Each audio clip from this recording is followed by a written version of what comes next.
My name is Walter Greene. I'm 79 years old.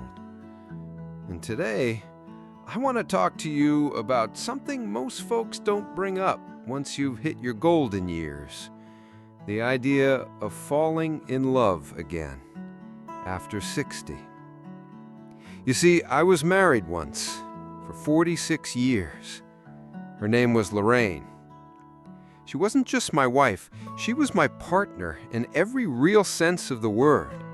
I met her when I was 27 and just getting my footing as a history professor. She was 23, working at the university library. I still remember the first conversation we had. I was asking about a dusty old biography of Teddy Roosevelt. She smiled, led me straight to it, and then asked, "Do you ever get tired of reading about men who like to shout?" That was Lorraine. Smart, dry humor, never afraid to speak her mind. We married 2 years later, bought a small place on the east side of town, raised 2 kids, Max and Elisa. We weathered our share of storms, career shifts, health scares, parenting mistakes, one painful miscarriage that nearly broke us both. But through it all, we kept showing up for each other every single day. Then one day, everything stopped. She was diagnosed with early onset Alzheimer's at 66. For a while, we tried to manage it at home. Routines, reminders, calendars, but it progressed fast. Within 2 years, she barely remembered our names. Within 3, she couldn't feed herself. Watching someone you love fade, not die, not yet, but vanish inch by inch, is one of the crudest things life hands you. Lorraine passed away quietly in the middle of the night. No pain, no struggle, just gone. I was 75. After the funeral, I didn't really talk to anyone. I mean, sure, my kids checked in, neighbors dropped off casseroles, but the house, it felt empty in a way that food couldn't fill. I stopped teaching, I stopped shaving regularly. Some days I didn't speak to another human being, just me and the ticking of the kitchen clock. And then one day, my daughter Elisa sat me down and asked, "Dad, have you ever thought about dating again?" I laughed too hard, like she'd told me a joke I didn't quite get. Who would want a 75-year-old man with a stubborn hip and a grief-soaked heart? I said. She didn't answer. That night I couldn't sleep. I thought about what she said, about Lorraine, about loneliness, about the parts of myself that had gone quiet, not just as a widower, but as a man. And I wondered, can we still love after loss? Can we begin again, not from scratch, but from experience? A few months later, I joined a memoir writing class at the senior center. It was something to do, something that didn't involve sitting in the same chair staring at old photographs. I told myself it was just for fun. That's where I met Evelyn Monroe. She was 72, retired principal, no nonsense, and sharp as a tack. Her words had weight, like every sentence had passed through several filters of thought before she let it out. But there was warmth in her, too, a deep, quiet kindness that showed up in how she listened. She'd been widowed for 11 years. We started off just talking, after class, then sharing lunch, then walks.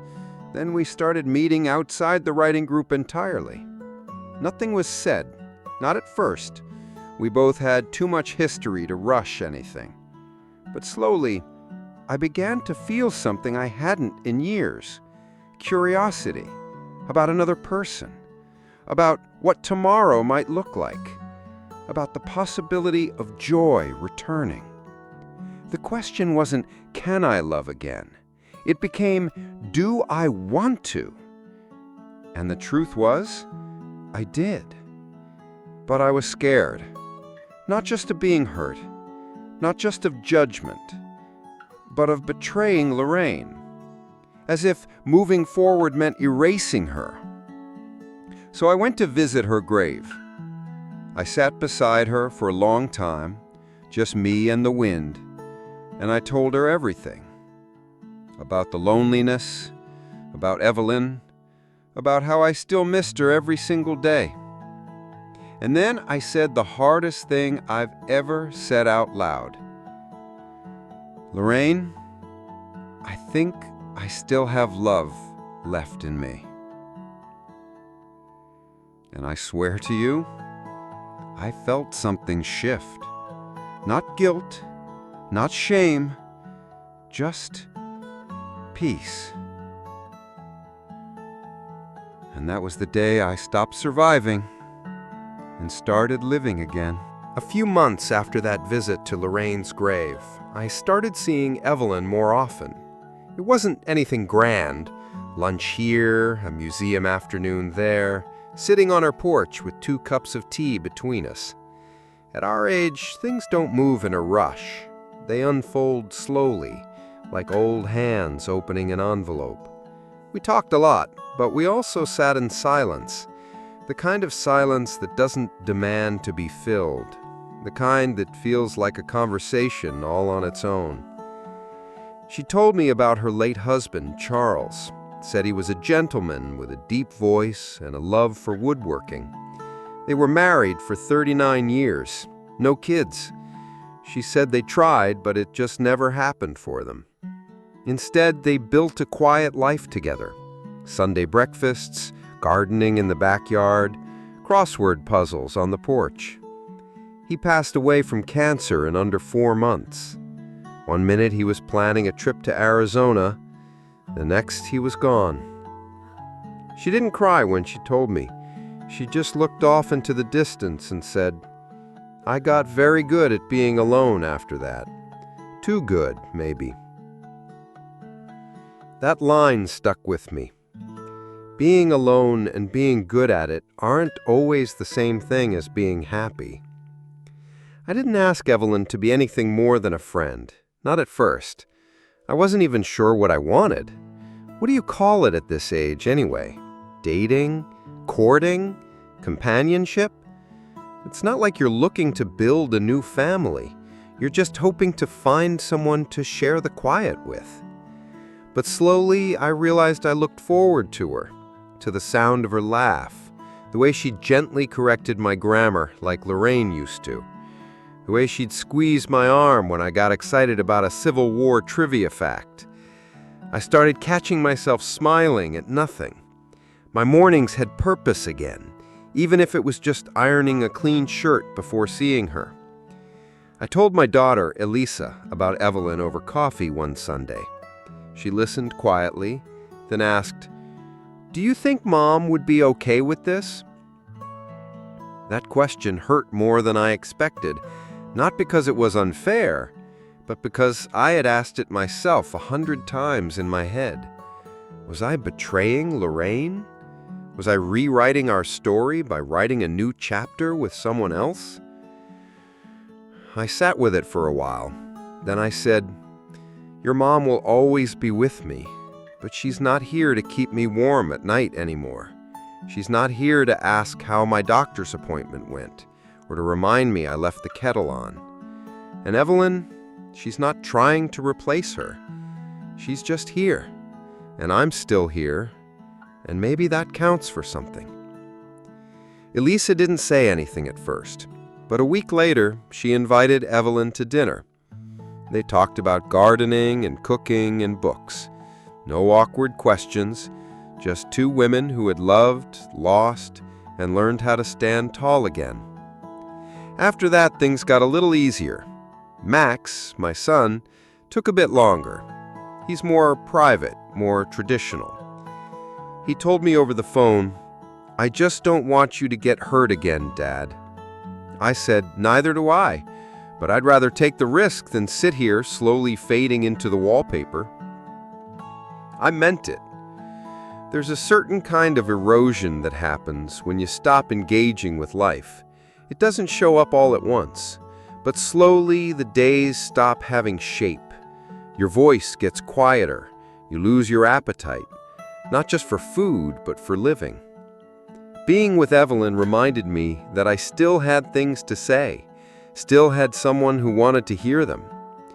One afternoon, while we were watching the sunset from her back porch, she turned to me and said, "Walter, I think I'm falling for you." Just like that.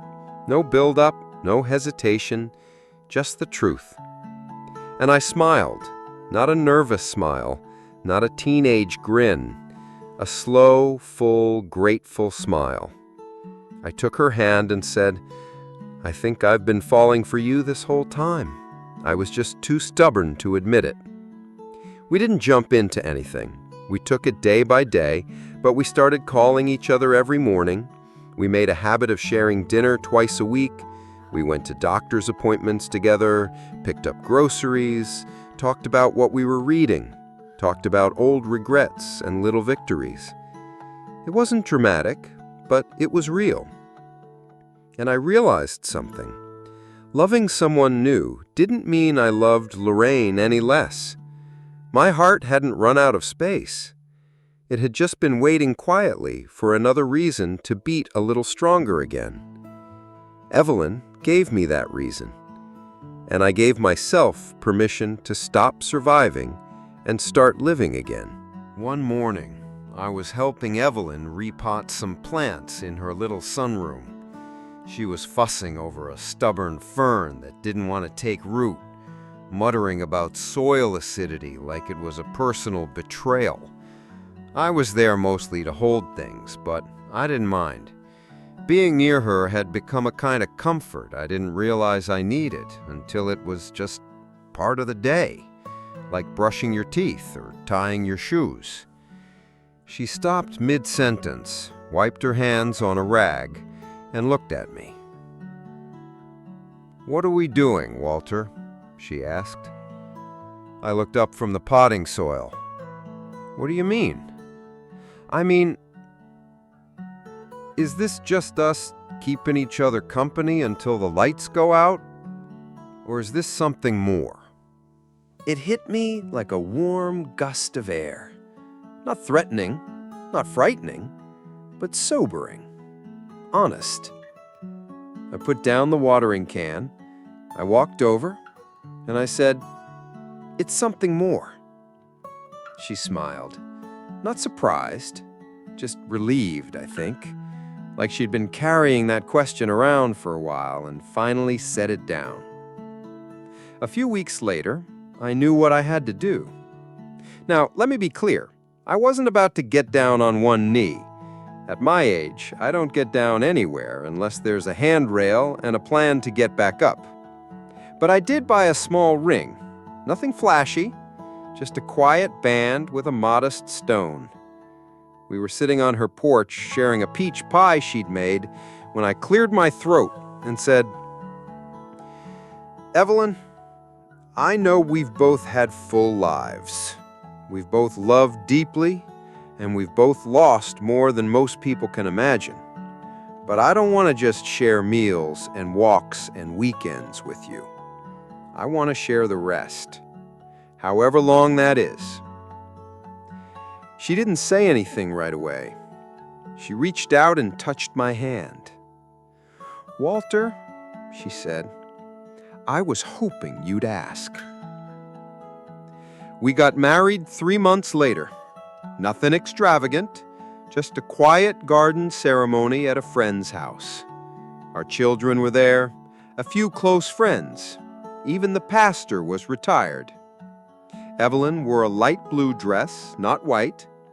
I wore my best suit, the same one I wore to Lorraine's funeral, oddly enough. Funny how one suit can hold both your deepest sorrow and your quietest joy. We didn't have a honeymoon. We didn't need one. We had coffee the next morning, like always. The difference was, it felt like everything that came after that day was laced with a new kind of peace. People sometimes ask, "What's the point of getting married at your age?" And I tell them this: the point isn't legal status or tax benefits or changing your last name. The point is choosing each other, out loud, with both feet in. It's waking up and knowing someone is listening when you cough. It's having someone to argue about how to cook the eggs with. It's knowing that when you leave the doctor's office, there's a hand waiting to hold yours. It's having someone who remembers your stories and also wants to hear new ones.